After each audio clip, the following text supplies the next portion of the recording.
Di sebuah desa terpencil di Kalimantan, ada sebuah warung yang terkenal dengan kelezatan masakan tradisionalnya. Warung itu milik Bu Broto, seorang janda tua yang selalu ramah dan ceria. Setiap pagi, aroma masakan dari dapurnya selalu menggoda penduduk desa untuk mampir, baik untuk sarapan maupun makan siang. Warung Bu Broto selalu penuh sesak oleh para pelanggan yang ingin menikmati masakannya. Namun akhir-akhir ini, suasana desa mulai berubah. Warga sering mendengar suara aneh di malam hari, seperti desiran angin bercampur dengan suara berkretak yang mengerikan.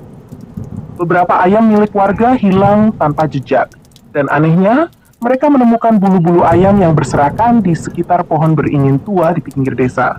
Desas-desus pun mulai beredar bahwa Kuyang, hantu berwujud kepala terbang dengan organ tubuh yang menjuntai, mulai berkeliaran di desa mereka.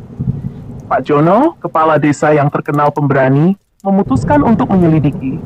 Bersama beberapa warga, ia melakukan ronda malam. Setiap malam mereka berjaga di sekitar desa, membawa obor dan parang. Namun tidak ada yang aneh yang mereka temukan, hanya keheningan malam yang terasa semakin mencekam. Suatu malam, ketika Pak Jono dan warga sedang ronda, mereka melihat sesuatu yang aneh di dekat warung Bu Broto. Ada bayangan hitam yang melayang rendah, dan terdengar suara berkretak dari dalam warung. Pak Jono, yang merasa ada sesuatu yang tidak beres, mendekati warung itu dengan hati-hati. Ketika ia mengintip dari celah jendela, Pak Jono terkejut bukan main. Di dalam warung, terlihat sosok kepala yang terbang dengan organ tubuh menggantung di bawahnya, sedang melayang-layang di atas panci besar. Ternyata, Kuyang itu sedang mencari bahan tambahan untuk masakan Bu Broto. Pak Jono segera memberi isyarat kepada warga untuk bersembunyi dan mengawasi dari kejauhan. Mereka tidak berani mendekat, hanya bisa berdoa agar Kuyang itu tidak melihat mereka. Namun, salah satu warga, Pak Mamat, yang terkenal dengan sifat usilnya, punya ide gila. Bagaimana kalau kita tipu Kuyang itu? Kita buat dia bingung dengan memberinya bumbu masak yang salah. Bisiknya pada Pak Jono. Pak Jono terdiam sejenak, tapi karena tidak ada ide lain, ia akhirnya setuju. Mereka pun dengan hati-hati merangkak menuju dapur warung dan mengendap-endap mengambil bumbu masak dari rak.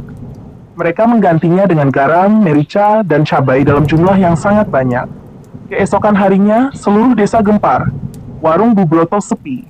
Tidak ada pelanggan yang datang. Padahal biasanya warung itu selalu ramai. Bu Broto sendiri terlihat kebingungan dan bingung. Kenapa hari ini sepi sekali ya? Padahal aku masak lebih banyak dari biasanya, gumamnya. Ternyata, malam itu Kuyang yang kelaparan memutuskan untuk memasak sendiri, menggunakan bahan-bahan yang ada di warung. Tapi karena bumbu masak yang sudah diganti oleh Pak Jono dan warga, hasil masakannya menjadi kacau. Kuyang itu tak sadar bahwa ia telah memakan masakan yang super pedas dan asin. Akibatnya, ia merasa mual dan pusing, sehingga tak bisa keluar lagi di malam hari. Pak Jono dan warga desa yang mendengar cerita Bu Broto tentang keanehan masakannya hanya bisa tersenyum lega. Mereka tahu bahwa si Kuyang telah kena getahnya sendiri. Dan sejak malam itu, desas-desus tentang Kuyang mulai menghilang. Warung Bu Broto pun kembali ramai seperti biasa, meski Bu Broto tidak pernah tahu apa yang sebenarnya terjadi. Namun, ada satu hal yang membuat Pak Jono dan warga tidak bisa berhenti tertawa. Setiap kali mereka mengingat wajah Kuyang yang kepedasan dan mual, mereka tidak bisa menahan tawa. Siapa sangka, musuh paling menakutkan di desa mereka bisa dikalahkan hanya dengan sedikit bumbu masak. Cerita ini mengajarkan kita bahwa terkadang, solusi untuk masalah besar bisa datang dari ide-ide konyol yang tidak terduga. Tapi yang pasti, jangan pernah mengusili warung Bu Broto. Siapa tahu Kuyang yang malang itu masih ingat jalan pulang.